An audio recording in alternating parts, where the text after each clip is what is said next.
ಓಂ ನಮಃ ಶಿವಾಯ. ಶ್ರೀ ಶಿವಪಂಚಾಕ್ಷರ ನಕ್ಷತ್ರಮಾಲಾ ಸ್ತೋತ್ರ ಅರ್ಥಚಿಂತನೆಯಲ್ಲಿ 18ನೆಯ ಶ್ಲೋಕದ ಅರ್ಥ. ಈಹಿ ತಕ್ಷಣ ಪ್ರದಾನ ಹೇತವೇ ನಮಃ ಶಿವಾಯ, ಆಹಿತಾಗ್ನಿಪಾಲಕೋಕ್ಷಕೇತವೇ ನಮಃ ಶಿವಾಯ, ದೇಹಕಾಂತಿ ಧೂತರೌಪ್ಯ ಧಾತವೇ ನಮಃ ಶಿವಾಯ, ಗೇಹ ದುಃಖ ಪುಂಜ ಧೂಮ ಕೇತವೇ ನಮಃ ಶಿವಾಯ.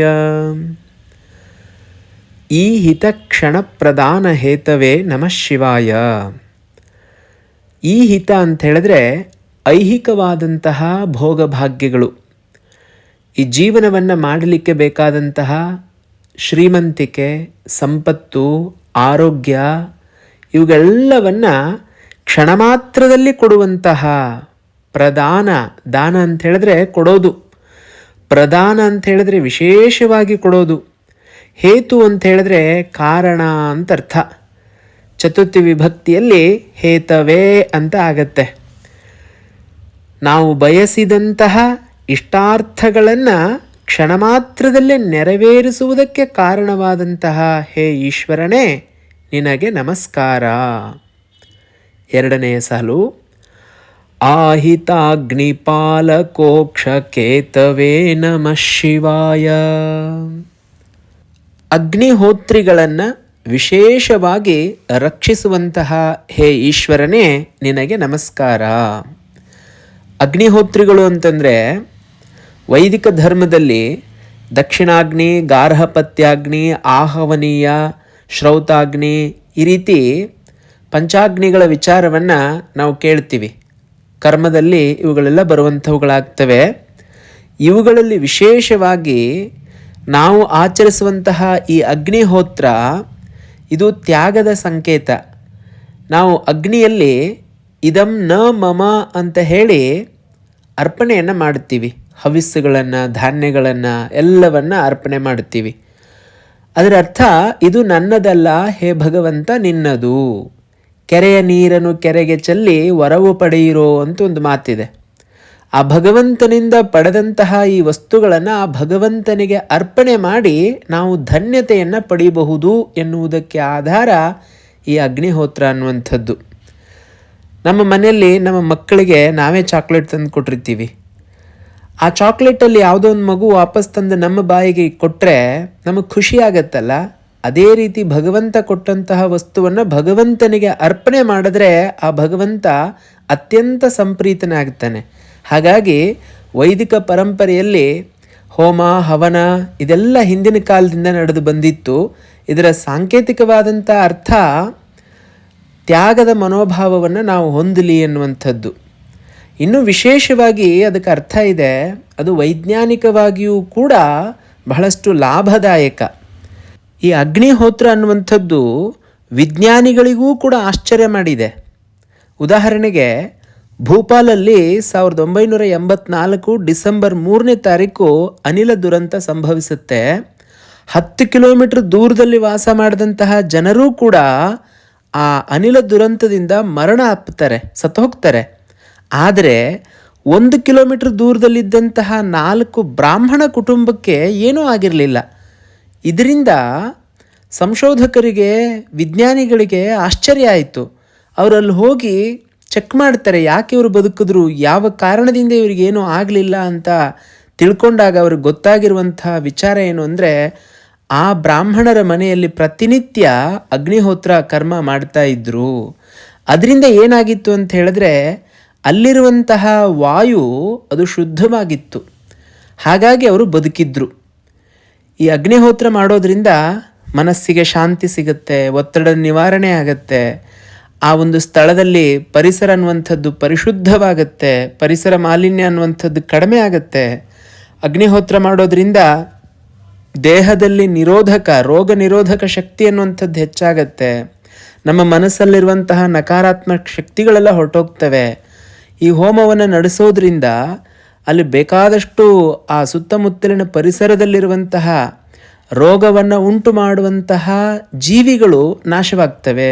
ಹೀಗೆ ಅನೇಕ ರೀತಿಯಾದಂತಹ ಲಾಭ ಅಗ್ನಿಹೋತ್ರ ಮಾಡೋದ್ರಿಂದ ಉಂಟಾಗತ್ತೆ. ಮತ್ತು ಬಹಳ ಸರಳ ಕೂಡ. ಈ ಅಗ್ನಿಹೋತ್ರ ಮನೆಯಲ್ಲಿ ನಾವು ಪ್ರತಿನಿತ್ಯ 2 ಹೊತ್ತು ಮಾಡಬಹುದು. ಒಂದು ತಾಮ್ರದ ಹೋಮಕುಂಡ ತರಬೇಕು, ಒಂದು ಬೆರಣಿ ಅಂತ ಹೇಳಿದ್ರೆ ಈ ಹಸುವಿನ ಸಗಣಿಯಿಂದ ತಗೊಂಡು ಬೆರಣಿಯನ್ನು ಮಾಡಿ ಇಟ್ಕೊಂಡಿರಬೇಕು.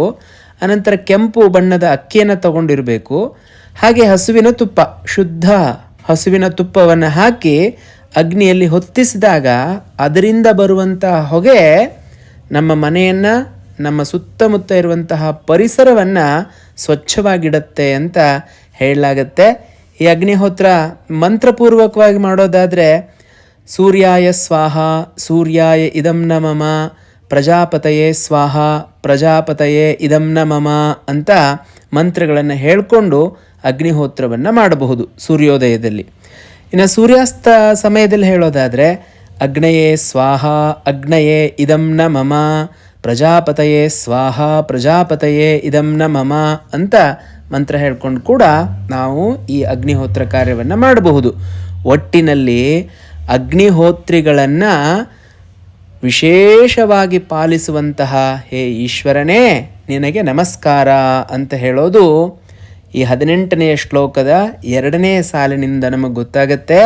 8ನೇ ಶತಮಾನದಲ್ಲಿದ್ದಂತಹ ಶ್ರೀ ಶಂಕರಾಚಾರ್ಯರು ಈ ಮುಂದಾಲೋಚನೆಯನ್ನು ಇಟ್ಕೊಂಡು ಎಷ್ಟು ಸುಂದರವಾಗಿ ನಮಗೆ ಈ ಶ್ಲೋಕಗಳನ್ನು ರಚನೆ ಮಾಡಿಕೊಟ್ಟಿದ್ದಾರೆ ನೋಡಿ. ಭೂಪಾಲ್ ಅಗ್ನಿ ದುರಂತ ನಡೆದಿದ್ದು ಇತ್ತೀಚೆಗೆ, ಆದರೆ 8ನೇ ಶತಮಾನದಲ್ಲೇ ಆಚಾರ್ಯರು ಇದರ ಮಹತ್ವವನ್ನು ತಿಳಿಸಿಕೊಟ್ಟಿದ್ದಾರೆ. ಮುಂದಿನ ಸಾಲು ಹೀಗಿದೆ: ದೇಹ ಕಾಂತಿ ಧೂತರೋಪ್ಯ ಧಾತವೇ ನಮಃ ಶಿವಾಯ. ಬೆಳ್ಳಿಗಿಂತ ಮಿಗಿಲಾದಂತಹ ದೇಹ ಕಾಂತಿಯನ್ನು ಉಳ್ಳಂತಹ ಹೇ ಶಿವನೇ ನಿನಗೆ ನಮಸ್ಕಾರ. ರೌಪ್ಯ ಧಾತು ಅಂತ ಹೇಳಿದ್ರೆ ಬೆಳ್ಳಿ ಅಂತ ಅರ್ಥ. ಆ ಬೆಳ್ಳಿಯಂತಹ ದೇಹಕಾಂತಿ. ಇಲ್ಲಿ ಇನ್ನೊಂದು ವಿಶೇಷವನ್ನು ನಾವು ತಿಳಿದಿರಬೇಕು. ಬೆಳ್ಳಿ ಎನ್ನುವಂಥದ್ದು ರುದ್ರದೇವರ ಕಣ್ಣೀರಿನಿಂದ ಉತ್ಪತ್ತಿಯಾದಂತಹ ಧಾತು. ಅದನ್ನು ಯಾರಿಗೂ ಕೂಡ ದಾನ ಮಾಡಬಾರದು ಅಂತ ನಮ್ಮ ಶಾಸ್ತ್ರದಲ್ಲಿ ಹೇಳಲ್ಪಡುತ್ತೆ. ಇದು ವಿಶೇಷವಾಗಿ ನಾವು ತಿಳ್ಕೊಳ್ಬೇಕಾದಂತಹ ವಿಚಾರ. ಅದಿರಲಿ, ಈ ಶ್ಲೋಕದಲ್ಲಿ ಬರುವಂತಹ ಈ ಸಾಲಿಗೆ ಅರ್ಥ ಆ ಈಶ್ವರನ ದೇಹದ ಕಾಂತಿ ಹೇಗಿದೆ ಅಂತ ಹೇಳಿದ್ರೆ ಬೆಳ್ಳಿಗಿಂತಲೂ ಅಧಿಕವಾಗಿರುವಂಥದ್ದು. ಇದಕ್ಕೆ ಹಿಂದೆನೇ ನಾವು ಅರ್ಥ ನೋಡಿದ್ದೀವಿ. ಬಿಳಿ ಅನ್ನೋದಕ್ಕೆ ಜ್ಞಾನ ಅಂತ ಅರ್ಥ. ಆ ಜ್ಞಾನದ ಸಂಕೇತವಾದಂಥದ್ದೇ ಶಿವನ ಶರೀರ. ಈ ಶ್ಲೋಕದ ಕೊನೆಯ ಸಾಲು ಗೇಹ ದುಃಖ ಪುಂಜ ಧೂಮ ಕೇತವೇ ನಮಃ ಶಿವಾಯ. ಗೇಹ ದುಃಖ ಅಂದರೆ ಈ ಸಂಸಾರದ ಸಕಲ ವಿಧದ ದುಃಖವನ್ನು ಕ್ಷಣ ಮಾತ್ರದಲ್ಲಿ ಹೋಗಲಾಡಿಸುವಂತಹ ಧೂಮಕೇತುವಿನ ಹಾಗೆ ನಾಶಗೊಳಿಸುವಂತಹ ಹೇ ಈಶ್ವರನೇ ನಿನಗೆ ನಮಸ್ಕಾರ ಎನ್ನುವಂಥದ್ದು ಈ ಶ್ಲೋಕದ ಅರ್ಥ. 19ನೇ ಶ್ಲೋಕ: ತ್ರ್ಯಕ್ಷದೀನ ಸತ್ಕೃಪಾ ಕಟಾಕ್ಷತೆ ನಮಃ ಶಿವಾಯ, ದಕ್ಷ ಸಪ್ತತಂತು ನಾಶ ದಕ್ಷತೆ ನಮಃ ಶಿವಾಯ, ರುಕ್ಷರಾಜ ಭಾನುಪಾವಕಾಕ್ಷತೆ ನಮಃ ಶಿವಾಯ, ರಕ್ಷ ಮಾಂ ಪ್ರಸನ್ನ ಮಾತ್ರ ರಕ್ಷತೆ ನಮಃ ಶಿವಾಯ. ಮೊದಲನೆಯ ಸಾಲು ತ್ರ್ಯಕ್ಷ ಅಂದರೆ ತ್ರಿ ಅಂತ ಹೇಳಿದ್ರೆ 3 ಅಂತ ಅರ್ಥ. ಅಕ್ಷ ಅಂತಂದರೆ ಕಣ್ಣು, ತ್ರ್ಯಕ್ಷ ಅಂತಂದರೆ ಮುಕ್ಕಣ್ಣ ಅಂತ ಅರ್ಥ. 3 ಕಣ್ಣುಗಳನ್ನು ಉಳ್ಳಂತಹ ಹೇ ಈಶ್ವರನೇ, ದೀನ ಯಾರು ಕಷ್ಟದಲ್ಲಿದ್ದಾರೋ, ಯಾರು ಸಮಸ್ಯೆಯಲ್ಲಿ ಸಿಲುಕಾಕಿಕೊಂಡಿದ್ದಾರೋ ಅಂಥವರಿಗೆ ಸತ್ಕೃಪಾ ಕಟಾಕ್ಷ, ನೀನು ಕೃಪಾ ಕಟಾಕ್ಷವನ್ನು, ದೀನರಲ್ಲಿ ದಯೆಯುಳ್ಳಂಥವನು ನೀನು ಹೇ ಈಶ್ವರ. ಕಟಾಕ್ಷ ಅಂತ ಹೇಳಿದ್ರೆ ಕಡೆಗಣ್ಣಿನ ನೋಟ ಅಂತ. ಪೂರ್ತಿ ಕಣ್ಣು ಬಿಟ್ಟು ನೋಡಬೇಕಾಗಿಲ್ಲ, ಸುಮ್ಮನೆ ಸೈಡಲ್ಲಿ ಹಿಂಗೆ ನೋಡಿದ್ರೂ ಸಾಕು, ಅಂಥವರ ದುಃಖ ನಾಶ ಆಗಿ ಹೋಗುತ್ತೆ. ಒಳ್ಳೆಯ ಕಟಾಕ್ಷ. ಈಗ ನೋಡಿ, ಸಿಂಹದ ಹಲ್ಲುಗಳಿಂದ ತನ್ನ ಮಕ್ಕಳನ್ನು ಸಿಂಹ ಬಹಳ ಮುದ್ದಾಗಿ ಎತ್ಕೊಂಡು ಹೋಗುತ್ತೆ. ಅದೇ ಬೇರೆ ಪ್ರಾಣಿಗಳಿಗೆ ಆ ಹಲ್ಲುಗಳೇ ಪ್ರಾಣ ಸಂಕಟವನ್ನು ಉಂಟು ಮಾಡುತ್ತವೆ. ಹಾಗೆ ಈಶ್ವರ ತನ್ನ ಭಕ್ತರಾದಂತಹ ದೀನರನ್ನು ಕೇವಲ ಕಡೆಗಣ್ಣ ನೋಟದಿಂದಲೇ ಅವರ ದುಃಖವನ್ನು ನಾಶ ಮಾಡುತ್ತಾನೆ. ಅಂತಹ ಈಶ್ವರನಿಗೆ ನಮಸ್ಕಾರ ಅಂತರ್ಥ. ದಕ್ಷ ಸಪ್ತ ತಂತು ನಾಶ ದಕ್ಷತೆ ನಮಃ ಶಿವಾಯ. ನಾವು ದಾಕ್ಷಾಯಿಣಿಯ ಕಥೆಯನ್ನು ಬಹಳಷ್ಟು ಸಾರಿ ಕೇಳಿದ್ದೀವಿ. ಆ ದಾಕ್ಷಾಯಿಣಿ ದಕ್ಷ ಯಜ್ಞದಲ್ಲಿ ತನ್ನ ದೇಹವನ್ನು ಯೋಗಾಗ್ನಿಯಲ್ಲಿ ಅರ್ಪಣೆ ಮಾಡಿದ ನಂತರದಲ್ಲಿ ದಕ್ಷ ಯಜ್ಞವನ್ನು ನಾಶಗೊಳಿಸಲಿಕ್ಕೆ ಸಮರ್ಥನಾದಂತಹ ಈಶ್ವರನೇ ನಿನಗೆ ನಮಸ್ಕಾರ. ವೃಕ್ಷರಾಜ ಭಾನುಪಾವಕಾಕ್ಷತೆ ನಮಃ ಶಿವಾಯ. ವೃಕ್ಷರಾಜ, ವೃಕ್ಷ ಅಂತ ಹೇಳಿದ್ರೆ ನಕ್ಷತ್ರ ಅಂತ ಅರ್ಥ. ವೃಕ್ಷರಾಜ ಅಂತ ಹೇಳಿದ್ರೆ ನಕ್ಷತ್ರಗಳ ರಾಜ. ಈ ನಕ್ಷತ್ರಗಳ ರಾಜ ಯಾರು ಅಂತಂದರೆ ಚಂದ್ರ. ಅನಂತರ ಭಾನು, ಭಾನು ಅಂತ ಹೇಳಿದ್ರೆ ಸೂರ್ಯ. ಪಾವಕ ಅಂತಂದರೆ ಅಗ್ನಿ. ಈ ವೃಕ್ಷರಾಜ, ಭಾನು ಮತ್ತು ಪಾವಕ, ಚಂದ್ರ, ಸೂರ್ಯ, ಅಗ್ನಿ, ಈ ಮೂರು ಜನರನ್ನು ತನ್ನ ಕಣ್ಣುಗಳಾಗಿ ಉಳ್ಳಂಥವನು ತ್ರ್ಯಕ್ಷ, ಮುಕ್ಕಣ್ಣ. ಅಂತಹ ಈಶ್ವರನಿಗೆ ನಮಸ್ಕಾರ ಎನ್ನುವಂಥದ್ದು ಈ ಮೂರನೇ ಸಾಲಿನ ಅರ್ಥ. ರಕ್ಷ ಮಾಂ ಪ್ರಸನ್ನ ಮಾತ್ರ ರಕ್ಷತೆ ನಮಃ ಶಿವಾಯ.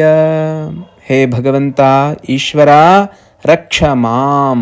ಮಾಂ ಅಂತಂದರೆ ನನ್ನನ್ನು ಅಂತರ್ಥ. ರಕ್ಷ ಅಂತ ಹೇಳಿದ್ರೆ ಕಾಪಾಡು. ಮಾಂ ರಕ್ಷ, ನನ್ನನ್ನು ಕಾಪಾಡು ಪರಮಾತ್ಮ. ಪ್ರಸನ್ನ ಮಾತ್ರ ರಕ್ಷತೆ, ನೀನೇನು ಕಾಪಾಡೋದಕ್ಕಾಗಿ ಅಲ್ಲಿಂದ ಕೈಲಾಸದಿಂದ ಬಂದು ನನಗೋಸ್ಕರ ನಿಂತ್ಕೊಂಡು ಕೆಲಸ ಮಾಡೋದು ಬೇಕಾಗಿಲ್ಲ. ಪ್ರಸನ್ನ ಮಾತ್ರ, ನೀನು ನನ್ನ ಮೇಲೆ ಪ್ರಸನ್ನನಾಗು ಸಾಕು. ಅಷ್ಟೇ ನನ್ನ ಪಾಲಿಗೆ ರಕ್ಷಣೆಯನ್ನು ಉಂಟು ಮಾಡುವಂಥದ್ದಾಗತ್ತೆ. ಪ್ರಸನ್ನ ಮಾತ್ರ ರಕ್ಷತೆ, ನೀನು ಕೇವಲ ಪ್ರಸನ್ನನಾದರೆ ಸಾಕು, ಅದೇ ನಮ್ಮ ರಕ್ಷಣೆ ಆಗತ್ತೆ. ಅಂತಹ ಈಶ್ವರನೇ ನಿನಗೆ ನಮಸ್ಕಾರ ಎನ್ನುವಂಥದ್ದು 19ನೆಯ ಶ್ಲೋಕದ ಅರ್ಥ. ನಾಳೆ ಮುಂದಿನ ಶ್ಲೋಕದ ಅರ್ಥವನ್ನು ತಿಳಿಯುವಂತಹ ಪ್ರಯತ್ನ ಮಾಡೋಣ. ಧನ್ಯವಾದಗಳು.